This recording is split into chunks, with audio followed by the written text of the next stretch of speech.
Hello everyone, good evening. आज का हमारा टॉपिक है फंडामेंटल राइट्स, मूल अधिकार, Indian polity and constitution, MCQ question for many competitive exam. Start करते हैं। फर्स्ट क्वेश्चन है हमारा, निम्नलिखित में से किनको अधिकार के प्रमुख लक्षणों के रूप में माना जाता है।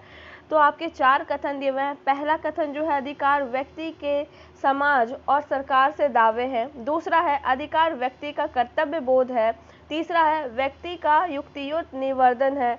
चौथा है, लोगों के तार्किक दावे जिन्हें समाज से स्वीकृति मिली होती है। तो करेक्ट ऑप्शन है कथन फर्स्ट और कथन फोर।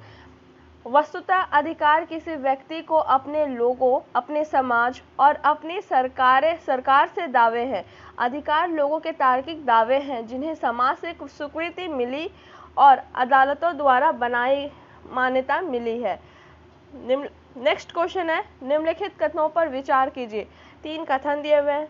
पहला है, अधिकार हमें बाध्य करते हैं कि हम अपनी निजी जरूरतों और हितों की ही सोचें, कुछ ऐसी चीज़ों की रक्षा भी करें जो हम सबके लिए हितकारी है। दूसरा कथन है, अधिकार यह अपेक्षा करते हैं कि हम अन्य लोगों की अधिकारों का सम्मान करें। तीसरा कथन है, टकराव की स्थिति में हमें अपनी अधिकारों की संतुलन नहीं करना चाहिए। उपरोक्त कथनों में से कौन सा कथन सही है? तो दोनों कथन सही है, तीसरा कथन है गलत। तो अधिकार हमें सिखाते हैं कि किस प्रकार की परिस्थितियां संतुलन कायम रख कर अपनी आने वाली पीढ़ी को भी सुरक्षित और स्वच्छ दुनिया दी जा सकती है, जिससे कि वे बेहतर जीवन जी सके। ओजोन परत की हिफाजत करना, वायु और जल प्रदूषण कम से कम करना, वृक्षों की कटाई रोककर हरियाली बनाकर रखना। अगर मुझे अपनी विचारों का अभिव्यक्ति करने का अधिकार मिलना चाहिए तो मुझे दूसरों को भी यह अधिकार देना होगा। अगर मैं अपनी पसंद के कपड़े पहनने में, संगीत सुनने में दूसरों का हस्तक्षेप नहीं चाहता हूँ, तो मुझे भी दूसरों की पसंद में दखलंदाजी से बचना होगा। तो दोनों कथन सही है। तीसरा कथन जो टकराव की स्थिति में, वो कथन गलत है। नेक्स्ट क्वेश्चन है, अनुच्छेद 12 के मूल अधिकारों के संबंध में राज्य की परिभाषा दी गई है। इस संदर्भ में निम्नलिखित में से कौन से निकाय राज्य की परिभाषा के अंतर्गत आते हैं? तो तीन परिभाषा ऑप्शन में दिया गया है। पहला है सभी राष्ट्रीयकृत बैंक, भारतीय खाद्य निगम, और तीसरा है अंतर्राष्ट्रीय विमानपथ प्राधिकरण। तो तीनों कथन जो है सही है। अनुच्छेद 12 के अंतर्गत जो है भारत की सरकार व संसद, सभी राज्यों की सरकारें व विधानमंडल, सभी स्थानीय प्राधिकार एवं अन्य प्रावधान आते हैं। सर्वोच्च न्यायालय में विभिन्न मामलों में अन्य प्राधिकारिक शब्दावली का पर्याप्त विस्तार किया गया है। नेक्स्ट क्वेश्चन है, अनुच्छेद 13 के अंतर्गत परिभाषित विधि में निम्नलिखित में से किन्हें शामिल किया गया है? चार कथन दिए हुए हैं। पहला है संसद या विधानमंडल द्वारा पारित अस्थायी विधायी। दूसरा है राज्यपालों या राष्ट्रपति द्वारा अध्यादेश जैसे कि अस्थायी विधायी। तीसरा है प्रत्यायोजित विधान जैसे कार्यपालिका विधान की प्रकृति में संवैधानिक साधन जैसे अध्यादेश, आदेश, उपविधि, नियम, विनियम, अधिसूचना। विधि के गैर विधायी स्रोत जैसे कि विधि का प्रभाव रखने वाली परंपरा या प्रथा। तो करेक्ट ऑप्शन है आपका, चारों कथन जो है वो सही है। अनुच्छेद 13 के अंतर्गत मूल अधिकार से असंगत या उनका जो अपीलीकरण करने वाली जो विधियां शून्य होगी। दूसरे शब्दों में बोलेंगे यह न्यायिक समीक्षा का समर्थन करता है। अनुच्छेद 13 के अनुसार विधि शब्द को निम्नलिखित में बांटा गया है। पहला जो है अस्थायी विधियां जो संसद या विधानमंडल द्वारा पारित किया जाता है। दूसरा जो है अस्थायी विधियां वो राज्यपाल या राष्ट्रपति के द्वारा अध्यादेश जारी किया जाता है। तीसरा जो है कार्यपालिका विधान की जो प्रकृति है वो संवैधानिक साधन जैसे अध्यादेश, आदेश, उपविधि, नियम, विनियम या अधिसूचना है। जो चौथा है वो विधि के गैर विधायी स्रोत जैसे कि विधि का बिल रखने वाली रूढ़ी या प्रथा। इस प्रकार न केवल विधान बल्कि उपरोक्त में किसी को भी न्यायालय में मूल अधिकार के हनन को पर चुनौती दी जा सकती है और अवैध घोषित किया जा सकता है।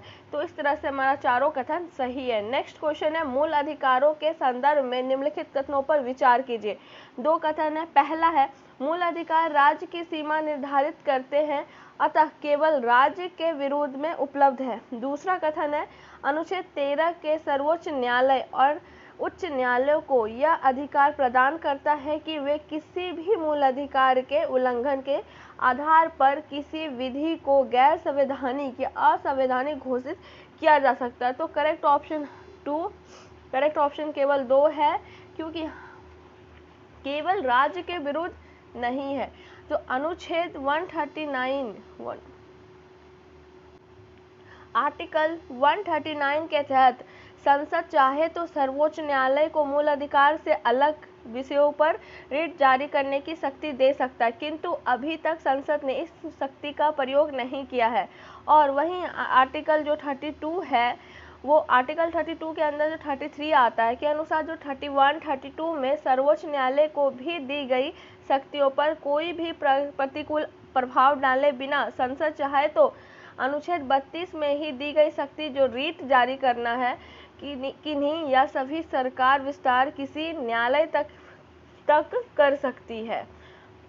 नेक्स्ट क्वेश्चन है,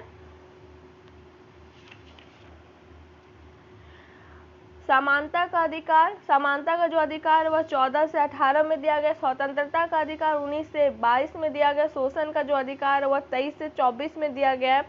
और धर्म स्वतंत्रता का अधिकार 25 से 28 में दिया गया है। संविधान के भाग 3 में उल्लेखित मूल अधिकार में नियोजित यानी न्यायालय द्वारा संरक्षण प्राप्त है। प्रकृति इसे अधिक मौलिकता प्रदान करती है। सभी 6 जो मूल अधिकार व्यक्ति को राज्य के कठोर नियमों के प्रति सचेत करती है और सशक्त नागरिक का निर्माण करने में सहायता करती है।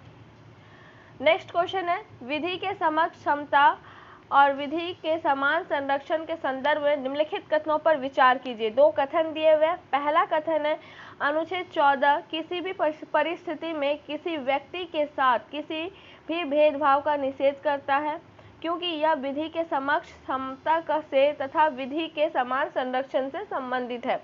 दूसरा कथन है, विधि के समक्ष समता एक सकारात्मक संदर्भ है, जबकि विधियों के समान संरक्षण एक नकारात्मक संदर्भ है। उपरोक्त कथनों में से कौन सा कथन सही है?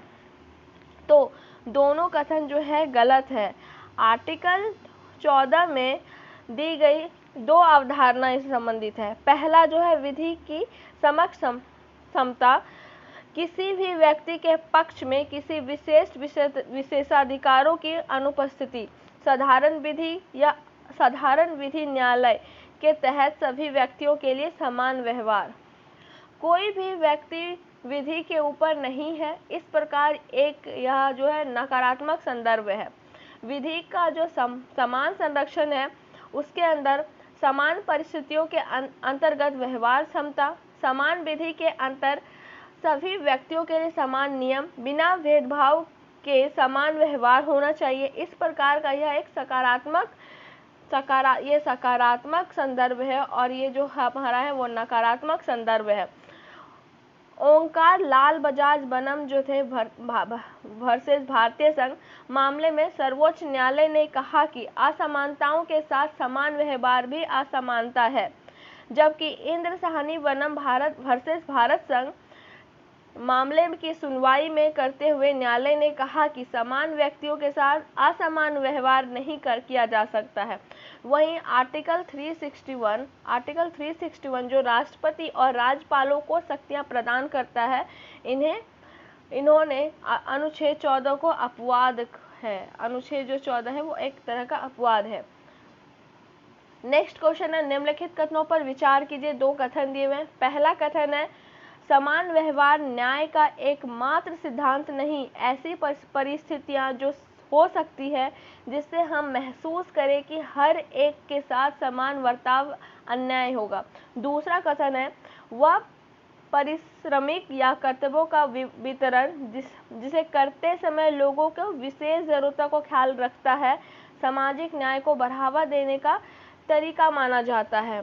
तो करेक्ट ऑप्शन है दोनों कथन जो है वो सही है, तो दोनों कथन हुआ सही। नेक्स्ट क्वेश्चन है, thank you very much for watching. अगर आपको हमारा वीडियो अच्छा लगा हो तो सब्सक्राइब करें। Thank you very much.